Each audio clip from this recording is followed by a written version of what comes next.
What is up, TrustEngine community?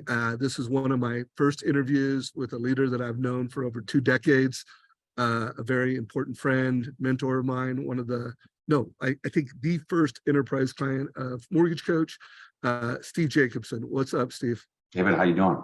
I'm doing good, buddy. Thanks for being one of my first interviews for our new YouTube channel. Grateful to be invited. Thanks. Yeah. So, I mean, as long as I've known you, you've been a leader in this industry. I mean, I think when we first met, were you a producing branch manager when we first met, and you were using Mortgage Coach? Yeah, probably because Fairway's been almost 27 years, and yeah, I was originating back when Fairway started. Yeah, and what I always remember is you were just always paying attention. You were a guy that always taking notes, always getting smarter. So let's just start with what does leadership mean to you? And if it has changed over the years, I always want to kind of call out, like maybe early in your career, leadership meant one thing, and today it means another thing. Thoughts? Well, we as leaders, it's an ever-changing industry. It never is the same, and I always have thought it's hard to do this anyhow. And if you haven't originated, to me, it's even harder because having been in the industry for 39 years, there are certain things that have not changed. We are high maintenance, we are short attention spans, we are very emotional, us originators, and that has not changed. It's probably gotten worse, if anything. So you have to be in front of stuff, and we know this to be true. It's not what you or I say that's of influence, it's what you go through that influences you. It's experiences that influence you. There's a whole bunch of kids in this industry that have to go through stuff to understand the industry. The sales side is one side of this industry, but the other side of the industry is the broker-dealer side, the Fannie Freddie side, and those people don't necessarily like us salespeople. So we can be amazing on the sales side, and it really doesn't matter. Okay, now it matters for production, but it doesn't necessarily matter on the other side. So it's a whole process, and it takes us all time to figure it out, and we're always trying to learn more and get better at it. So I forgot that there may be some new loan officers watching this that don't know who you are, Steve. So I do want to, any new loan officer, Steve Jacobsen is the CEO of Fairway Independent. Did you say 39 years you've been in the business? I've been in business 39 years, started in 1984, was with the place for 12 and a half years, and started Fairway April of 1996. So we, next month, God willing, would be 27 years. So you just go through a lot of stuff. I mean, it's hard us salespeople don't know stuff until we go through it. Yeah. We think everything's easy until it's not. And so that's just how we are. So. Yeah. And the way I position it for any loan officer listening to this, has been a loan officer, and I don't know what number you are today, but one of the top 5 lenders in America. So a very big company and a very successful leader. So Steve, how have you evolved as a leader, over and let's just say the past decade, like how have you evolved as a leader? Well, I think that I'll go back to an example that's probably framed a lot of this for me personally. I'm 62 years old at age 30. I was managing a group in Phoenix, Arizona, and also was lucky enough to have really good agents, and was raised by some really good people in the industry. And closing less than 30 loans a month was not acceptable because the loan months were so small. And so 30 loans a month was kind of your baseline number. 30 to 50 was kind of like, and then some people did more, but at least 30. And I remember my boss came to me, and my boss just retired from Fairway because of health reasons last year. But he came to me and says, "Hey, would you be willing to move to a new market and do this, and be over the region?" And that was Texas. So we had Branson, Austin, San Antonio, Dallas, Houston. And at 30 years old, long story short, I said yes within probably a half hour to an hour, and asked him some questions. And you say, why is that a big deal? To me, it resonates 32 years later, because us salespeople, you better have something next for us to do. You can't keep us in a box. And from a leadership standpoint, to me, you have to give people platforms and opportunities for growth. And if you limit those growth opportunities, sooner or later people will leave. And they might leave anyhow, okay? But if they do leave, it's because they've seen the ability to grow. And sometimes they want to grow further, and that's fine. You know, the point is, in this industry at least, don't know how other industries are, but you better give people opportunities to grow. No doubt. What advice do you have for new leaders, whether it's a new loan officer coming into the business or someone that just is stepping into leadership for the first time? I'm old school. I think you have to originate first to understand this industry. I think you should talk less and do more, and just go and grind and do a lot of work and just get to a point where you're closing a lot of loans. It's kind of like what Tim Brahim did. You know, when Tim was doing his 600 units a year, he just worked, and a great implementer. And you know, he's still a buddy today of yours that you talk to and visit with. But I mean, to me, that's how you grow. You go and become the best originator in a market that you can be, because then you understand what everybody goes through. And we both know the first question us old people ask is how many units you do. Volume doesn't really matter. It's how many units. You say, why does the units matter? The units matter because it tells you how you think. I mean, you used to have to close 30 to 50 loans a month. Okay, now you don't have to close that many, but your disciplines and your consistencies work, which are everything to, I mean, using you. It's like, if I asked Tim Brahim 20 years ago, hey, did you use Mortgage Coach in every deal? He'd say, dude, every deal. It was part of his discipline and consistency. You remember that interview, and I mean, if Tim was on this call with us, I know what he'd say. He said, dude, because I've asked him every deal. And you have to have certain consistencies. You want to know how people think in this industry, and knowing, to me, to be a leader, you better have done the stuff yourself to really understand it. You don't, I mean, to get it third hand from somebody else, I mean, you can do that, I suppose, but to have done it yourself, it just makes it a lot easier. So I feel like, you know, I've been in this for 37 years, and for both of our careers, rates have just gone down. And now they've gone down to 2%, and it was a $4 trillion year. They were in the threes, back-to-back $4 trillion years, and 63% of all mortgages are at 2 and 3%. So I feel like if it made sense to be a mortgage advisor, you know, or a mortgage coach, go from loan officer, quote rates, give fees, it's even more important in a market like this. What are your thoughts on that? Well, it's interesting because when I started, rates were 14.5%. I remember going in, I'll just say it, bitching to my boss about rates, and retired Vietnam vet, military dude. Just, I mean, that was the last time he gave me his color and what he thought of my whatever. And that's the last time I talked about it. But what you learn originating in those years is that a lot of people don't want to work when rates are high. And so if you're willing to do the work and go out and educate, I mean, for example, this sounds stupid, but it's just basic stuff. I mean, there's 10 years, 15 years that you can't do this because nobody cares. But a 2-1 buy down, for example, cost, let's say it's 2.65%. Instead of dropping your price from 300,000 to 290 to $10,000, offer a 2-1 buy down. We both know, because the mortgage coach world, every $1,000 you raise or lower your loan amount affects your payment $5, $6 per $1,000. So the $10,000 helps you by what, 60, 70 bucks, 50, 60 bucks a month in payment. Or if you do a 2-1 buy down, have the seller pay for it. Instead of dropping the price from 300 to 290, they offer the 2-1 buy down, and that can drop your payment a couple $100 a month. An example, I did that in 28 seconds. To go educate agents on how to use a 2-1 buy down, don't forget QM and all the down payment assistant, whatever, or down payment numbers you have to take a look at. To go educate agents is the work. Now you can do it this way. You can do it through Zoom, but if you go meet them, and you and I both know, because we both know this, when rates are high, the borrower wants a deal.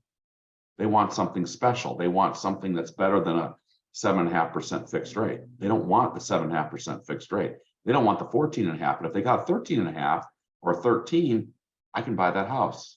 Why? Because they got something special. Learned that a long time ago, that people want a deal. They want something different when rates are high. Well, just knowing that just means that me, okay, I can't control how many loan officers I get, but I can control how many people I talk to. It's a discipline. Okay, and so there is work that has to be done if you want to be busy during these times. You say, as a leader, my question is, okay, what do you want this to be for yourself? How busy are you? How many units you closed last year? How many one-on-ones you haven't? I mean, if you met some, I mean, it's just all that basic, all the numbers. It's basic stuff, but you got to go do the work. Yeah, and you do need to make the difference between the two, one buy down and others visual for folks. Yeah, So that's where you guys come in. I mean, it's like it used to be, I mean, it's gonna sound crazy, but we used to do it like this. This on, this side, this side. Now it's you. I mean, so to me, it's so much easier now than what we used to have to do. what is new about new or modern about leadership in this digital shift era? What are like just some of the nuances that are different in the digital shift? Well, I mean, okay, data is more important than ever. I mean, data.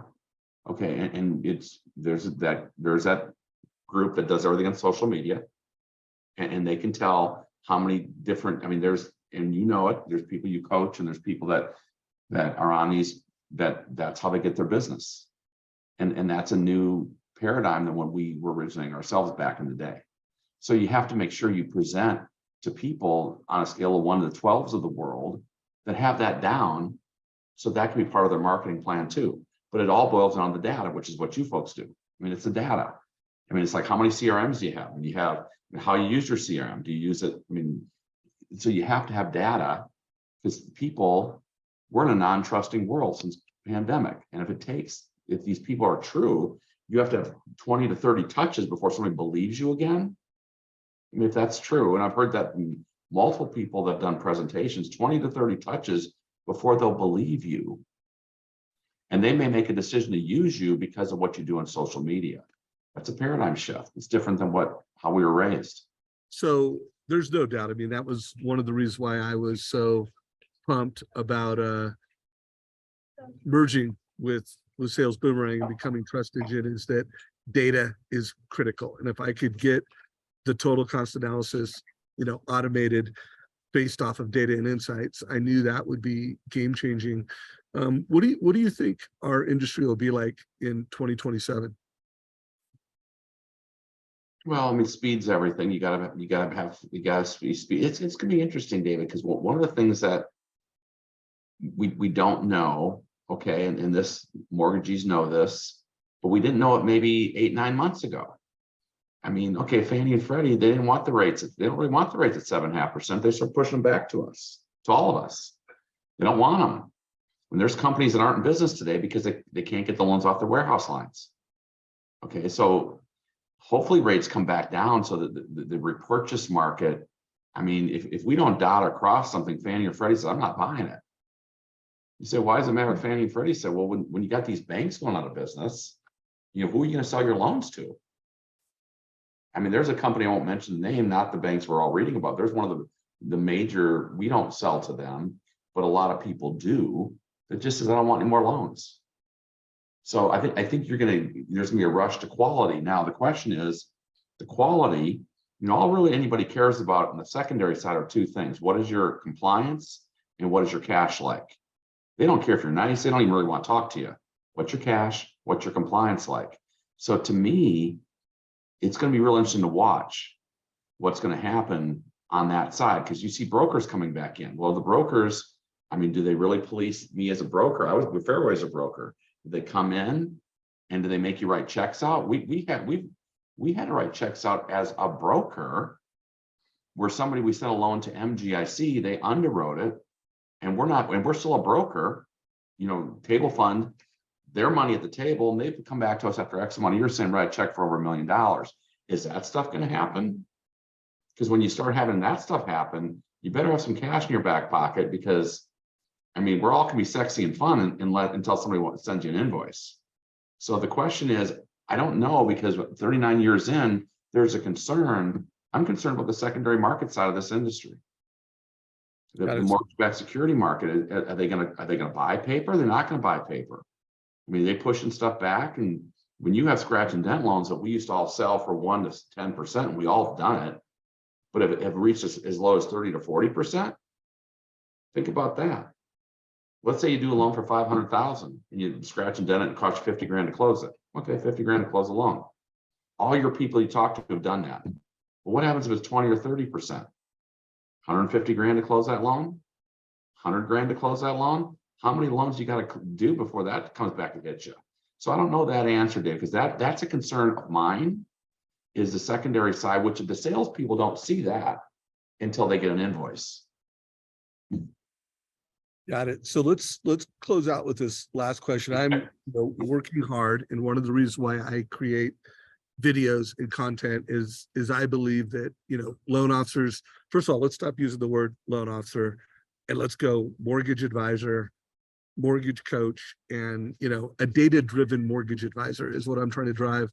And assume you're talking to a lot of branch managers, producing branch managers, and regionals. And we need to evolve the loan officers into advisors. Any closing thoughts on that?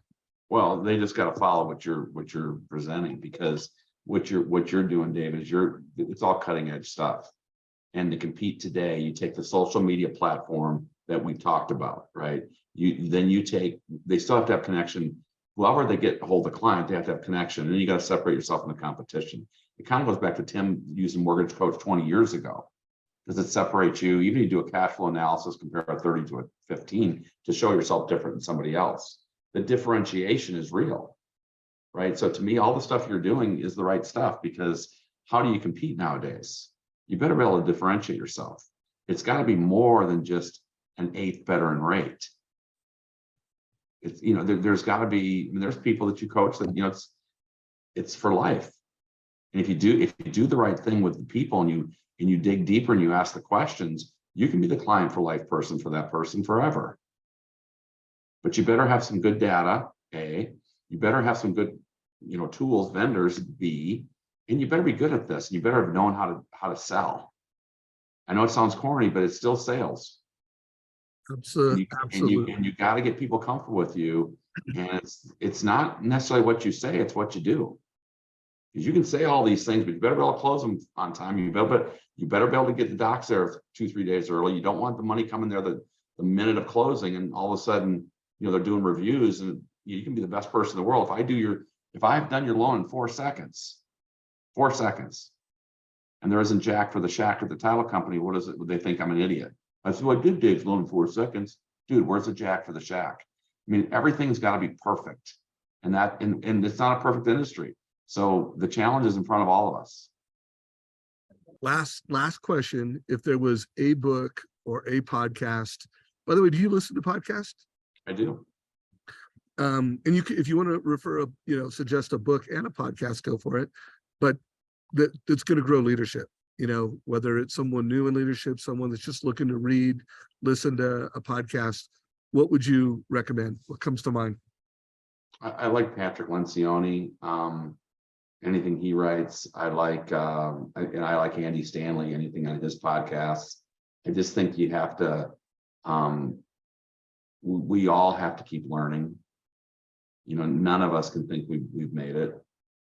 And that's the beauty of this industry. I mean, that's the fun for you going through. It's changing. It's not the same as it was 3 years ago, 5 years ago, 10 years ago. Look at the change you've been through in the last 3, 5, 10 years. Oh, I think amazing. it's unbelievable. And to me, that's the fun, is it's never the same. And we have to keep trying to get better. Well, one of my biggest takeaways, just from all the interviews, is that all the people that are the most successful are the ones that know how to learn, unlearn, and relearn. They're just always hungry, humble, and they're always learning, unlearning, and relearning new ways to do things. So you're always an inspiration, brother. Any closing thoughts you want to share before we wrap it up? Dude, the leadership challenge is always there for all of us. It's never easy. Like you said, high humility. You say, what's the biggest change? Maybe listening more than just listen to people, hear what they got to say. Roger that. Listen more, guys. Well, hey, thank you very much, my man. That sounds good. See you, David. Very much.